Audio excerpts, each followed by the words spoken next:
شروع اللہ کے نام سے جو بڑا مہربان نہایت رحم والا ہے۔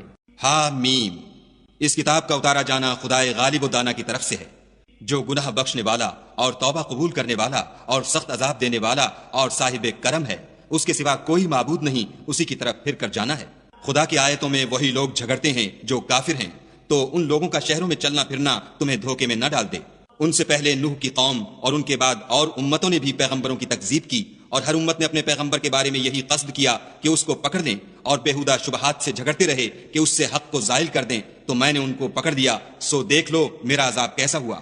اور اسی طرح کافروں کے بارے میں بھی تمہارے پروردگار کی بات پوری ہو چکی ہے کہ وہ اہل دوزخ ہیں۔ جو لوگ عرش کو اٹھائے ہوئے اور جو اس کے گردا گرد حلقہ باندھے ہوئے ہیں، یعنی فرشتے، وہ اپنے پروردگار کی تعریف کے ساتھ تسبیح کرتے رہتے ہیں اور اس کے ساتھ ایمان رکھتے ہیں اور مومنوں کے لیے بخشش مانگتے رہتے ہیں کہ اے ہمارے پروردگار، تیری رحمت اور تیرا علم ہر چیز کو احاطہ کیے ہوئے ہے، تو جن لوگوں نے توبہ کی اور تیرے رستے پر چلے ان کو بخش دے اور دوزخ کے عذاب سے بچا لے۔ اے ہمارے پروردگار، ان کو ہمیشہ رہنے کی بہشتوں میں داخل کر جن کا تو نے ان سے وعدہ کیا ہے، اور جو ان کے باپ دادا اور ان کی بیویوں اور ان کی اولاد میں سے نیک ہوں ان کو بھی، بے شک تو غالب حکمت والا ہے۔ اور ان کو عذابوں سے بچائے رکھ، اور جس کو تو اس روز عذابوں سے بچا لے گا تو بے شک اس پر مہربانی فرمائی، اور یہی بڑی کامیابی ہے۔ جن لوگوں نے کفر کیا ان سے پکار کر کہہ دیا جائے گا کہ جب تم دنیا میں ایمان کی طرف بلائے جاتے تھے اور مانتے نہیں تھے تو خدا اس سے کہیں زیادہ بیزار ہوتا تھا جس قدر تم اپنے آپ سے بیزار ہو رہے ہو۔ وہ کہیں گے کہ اے ہمارے پروردگار، تو نے ہم کو 2 دفعہ بے جان کیا اور 2 دفعہ جان بخشی، ہم کو اپنے گناہوں کا اقرار ہے، تو کیا نکلنے کی کوئی سبیل ہے؟ یہ اس لیے کہ جب تنہا خدا کو پکارا جاتا تھا تو تم انکار کر دیتے تھے، اور اگر اس کے ساتھ شریک مقرر کیا جاتا تھا تو تسلیم کر لیتے تھے۔ تو حکم تو خدا ہی کا ہے جو سب سے اوپر اور سب سے بڑا ہے۔ وہی تو ہے جو تم کو اپنی نشانیاں دکھاتا ہے اور تم پر آسمان سے رزق اتارتا ہے، اور نصیحت تو وہی پکڑتا ہے جو اس کی طرف رجوع کرتا ہے۔ تو خدا کی عبادت کو خالص کر کر اسی کو پکارو، اگرچہ کافر برا ہی مانے۔ وہ مالک درجات عالی اور صاحب عرش ہے، اپنے بندوں میں سے جس کو چاہتا ہے اپنے حکم سے وہی بھیجتا ہے تاکہ ملاقات کے دن سے ڈرائے۔ جس روز وہ نکل پڑیں گے ان کی کوئی چیز خدا سے مخفی نہ رہے گی۔ آج کس کی بادشاہت ہے؟ خدا کی، جو اکیلا اور غالب ہے۔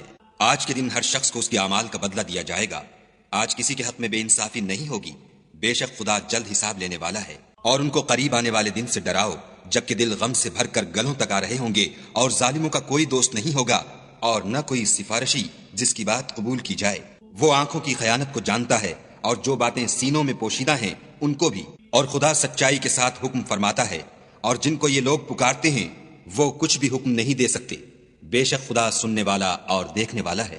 کیا انہوں نے زمین میں سیر نہیں کی تاکہ دیکھ لیتے کہ جو لوگ ان سے پہلے تھے ان کا انجام کیسا ہوا؟ وہ ان سے زور اور زمین میں نشانات بنانے کے لحاظ سے کہیں بڑھ کر تھے، تو خدا نے ان کو ان کے گناہوں کے سبب پکڑ لیا، اور ان کو خدا کے عذاب سے کوئی بھی بچانے والا نہ تھا۔ یہ اس لیے کہ ان کے پاس پیغمبر کھلی دلیلیں لاتے تھے تو یہ کفر کرتے تھے، سو خدا نے ان کو پکڑ لیا۔ بے شک وہ صاحب قوت اور سخت عذاب دینے والا ہے۔ اور ہم نے موسیٰ کو اپنی نشانیاں اور دلیل روشن دے کر بھیجا، یعنی فرعون اور حامان اور قارون کی طرف، تو انہوں نے کہا کہ یہ تو جادوگر ہے، جھوٹا۔ غرض جب وہ ان کے پاس ہماری طرف سے حق لے کر پہنچے تو کہنے لگے کہ جو لوگ اس کے ساتھ خدا پر ایمان لائے ہیں ان کے بیٹوں کو قتل کر دو اور بیٹیوں کو رہنے دو، اور کافروں کی تدبیریں بے ٹھکانے ہوتی ہیں۔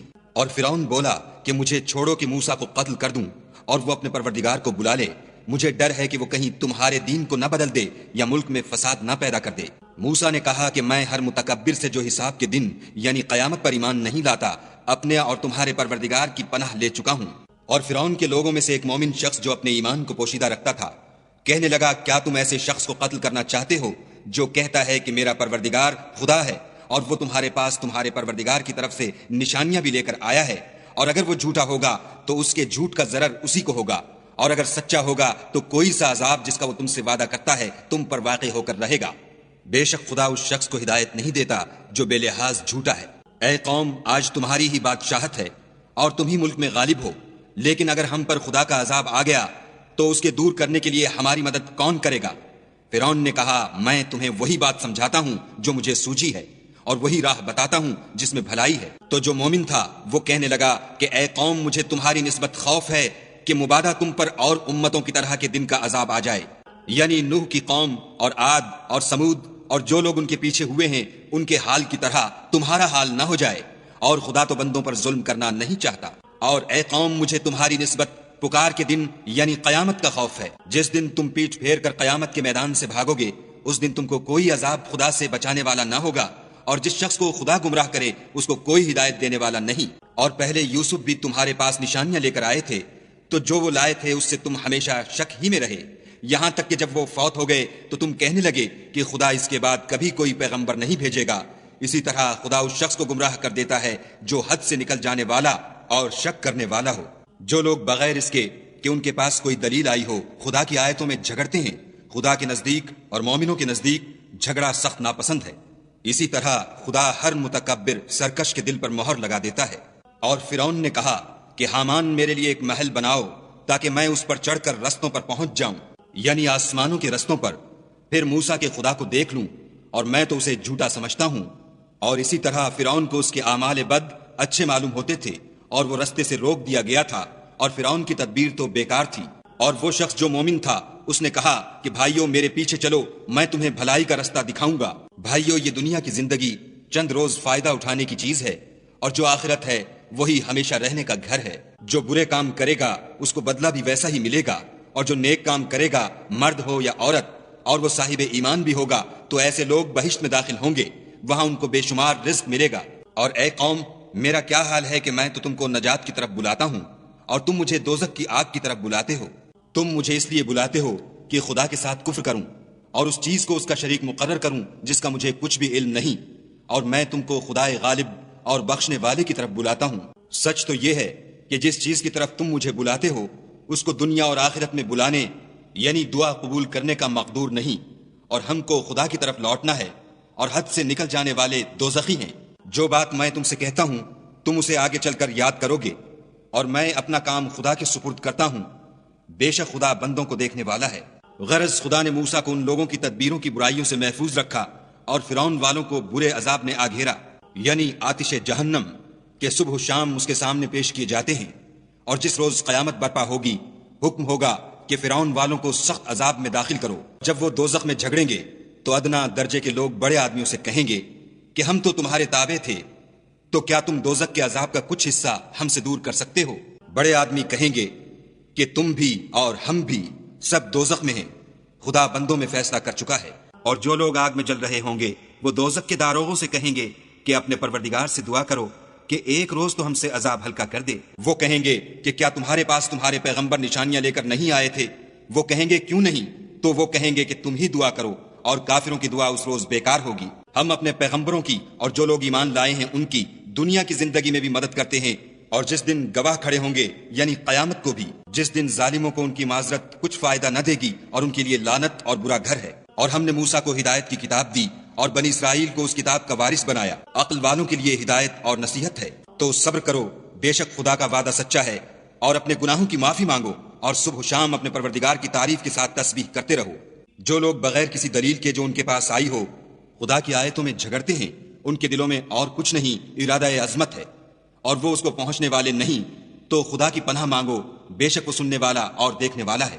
آسمانوں اور زمین کا پیدا کرنا لوگوں کے پیدا کرنے کی نسبت بڑا کام ہے، لیکن اکثر لوگ نہیں جانتے۔ اور اندھا اور آنکھ والا برابر نہیں، اور نہ ایمان لانے والے نیکوکار اور نہ بدکار برابر ہیں۔ حقیقت یہ ہے کہ تم بہت کم غور کرتے ہو۔ قیامت تو آنے والی ہے، اس میں کچھ شک نہیں، لیکن اکثر لوگ ایمان نہیں رکھتے۔ اور تمہارے پروردگار نے کہا ہے کہ تم مجھ سے دعا کرو، میں تمہاری دعا قبول کروں گا۔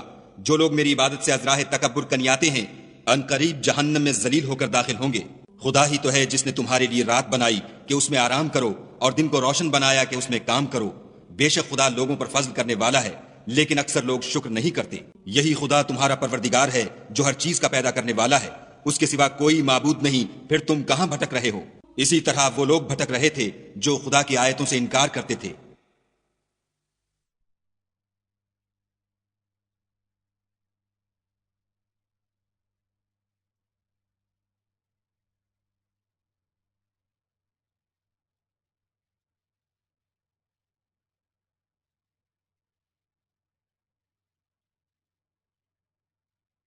خدا ہی تو ہے جس نے زمین کو تمہارے لیے ٹھہرنے کی جگہ اور آسمان کو چھت بنایا، اور تمہاری صورتیں بنائیں، اور صورتیں بھی اچھی بنائیں، اور تمہیں پاکیزہ چیزیں کھانے کو دیں۔ یہی خدا تمہارا پروردگار ہے۔ پس خدائے پروردگار عالم بہت ہی بابرکت ہے۔ وہ زندہ ہے جسے موت نہیں، اس کے سوا کوئی عبادت کے لائق نہیں۔ تو اس کی عبادت کو خالص کر کر اسی کو پکارو۔ ہر طرح کی تعریف خدا ہی کو سزاوار ہے جو تمام جہان کا پروردگار ہے۔ اے محمد صلی اللہ علیہ وآلہ وسلم، ان سے کہہ دو کہ مجھے اس بات کی ممانعت کی گئی ہے کہ جن کو تم خدا کے سوا پکارتے ہو ان کی پرستش کروں، اور میں ان کی کیوں کر پرستش کروں جبکہ میرے پاس میرے پروردگار کی طرف سے کھلی دلیلیں آ چکی ہیں، اور مجھ کو حکم یہ ہوا ہے کہ پروردگار عالم ہی کا تابع فرمان ہوں۔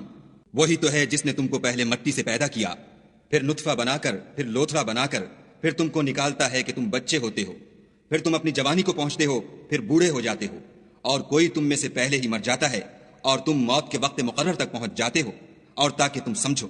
وہی تو ہے جو جلاتا اور مارتا ہے، پھر جب وہ کوئی کام کرنا اور کسی کو پیدا کرنا چاہتا ہے تو اس سے کہہ دیتا ہے کہ ہو جا، تو وہ ہو جاتا ہے۔ کیا تم نے ان لوگوں کو نہیں دیکھا جو خدا کی آیتوں میں جھگڑتے ہیں؟ یہ کہاں بھٹک رہے ہیں؟ جن لوگوں نے کتاب خدا کو اور جو کچھ ہم نے اپنے پیغمبروں کو دے کر بھیجا اس کو جھٹلایا، وہ عنقریب معلوم کر لیں گے، جبکہ ان کی گردنوں میں طوق اور زنجیریں ہوں گی اور گھسیٹے جائیں گے، یعنی کھولتے ہوئے پانی میں، پھر آگ میں جھونک دیے جائیں گے۔ پھر ان سے کہا جائے گا کہ وہ کہاں ہیں جن کو تم خدا کے شریک بناتے تھے، یعنی غیر خدا؟ کہیں گے وہ تو ہم سے جاتے رہے، بلکہ ہم تو پہلے کسی چیز کو پکارتے ہی نہیں تھے۔ اسی طرح خدا کافروں کو گمراہ کرتا ہے۔ یہ اس کا بدلہ ہے کہ تم زمین میں حق کے بغیر یعنی اس کے خلاف خوش ہوا کرتے تھے، اور اس کی سزا ہے کہ اترایا کرتے تھے۔ اب جہنم کے دروازوں میں داخل ہو جاؤ، ہمیشہ اسی میں رہو گے، متکبروں کا کیا برا ٹھکانہ ہے۔ تو اے پیغمبر صلی اللہ علیہ وآلہ وسلم، صبر کرو، خدا کا وعدہ سچا ہے۔ اگر ہم تم کو کچھ اس میں سے دکھا دیں جس کا ہم تم سے وعدہ کرتے ہیں، یعنی کافروں پر عذاب نازل کریں یا تمہاری مدت حیات پوری کر دیں، تو ان کو ہماری ہی طرف لوٹ کر آنا ہے۔ اور ہم نے تم سے پہلے بہت سے پیغمبر بھیجے، ان میں کچھ تو ایسے ہیں جن کے حالات تم سے بیان کر دیے ہیں، اور کچھ ایسے ہیں جن کے حالات بیان نہیں کیے، اور کسی پیغمبر کا مقدور نہ تھا کہ خدا کے حکم کے بغیر کوئی نشانی لائے۔ پھر جب خدا کا حکم آ پہنچا تو انصاف کے ساتھ فیصلہ کر دیا گیا، اور اہل باطل نقصان میں پڑ گئے۔ خدا ہی تو ہے جس نے تمہارے لیے چار پائے بنائے تاکہ ان میں سے بعض پر سوار ہو اور بعض کو تم کھاتے ہو، اور تمہارے لیے ان میں اور بھی فائدے ہیں، اور اس لیے بھی کہ کہیں جانے کی تمہارے دلوں میں جو حاجت ہو ان پر چڑھ کر وہاں پہنچ جاؤ، اور ان پر اور کشتیوں پر تم سوار ہوتے ہو، اور وہ تمہیں اپنی نشانیاں دکھاتا ہے، تو تم خدا کی کن کن نشانیوں کو نہ مانو گے؟ کیا ان لوگوں نے زمین میں سیر نہیں کی تاکہ دیکھتے کہ جو لوگ ان سے پہلے تھے ان کا انجام کیسا ہوا، حالانکہ وہ ان سے کہیں زیادہ اور طاقتور اور زمین میں نشانات بنانے کے اعتبار سے بہت بڑھ کر تھے؟ تو جو کچھ وہ کرتے تھے وہ ان کے کچھ کام نہ آیا، اور جب ان کے پیغمبر ان کے پاس کھلی نشانیاں لے کر آئے تو جو علم اپنے خیال میں ان کے پاس تھا اس پر اترانے لگے، اور جس چیز سے تمسخر کیا کرتے تھے اس نے ان کو آ گھیرا۔ پھر جب انہوں نے ہمارا عذاب دیکھ لیا تو کہنے لگے کہ ہم خدائے واحد پر ایمان لائے، اور جس چیز کو اس کے ساتھ شریک بناتے تھے اس سے نامعتقد ہوئے۔ لیکن جب وہ ہمارا عذاب دیکھ چکے اس وقت ان کے ایمان نے ان کو کچھ بھی فائدہ نہ دیا۔ یہ خدا کی عادت ہے جو اس کے بندوں کے بارے میں چلی آتی ہے، اور وہاں کافر گھاٹے میں پڑ کر رہ گئے۔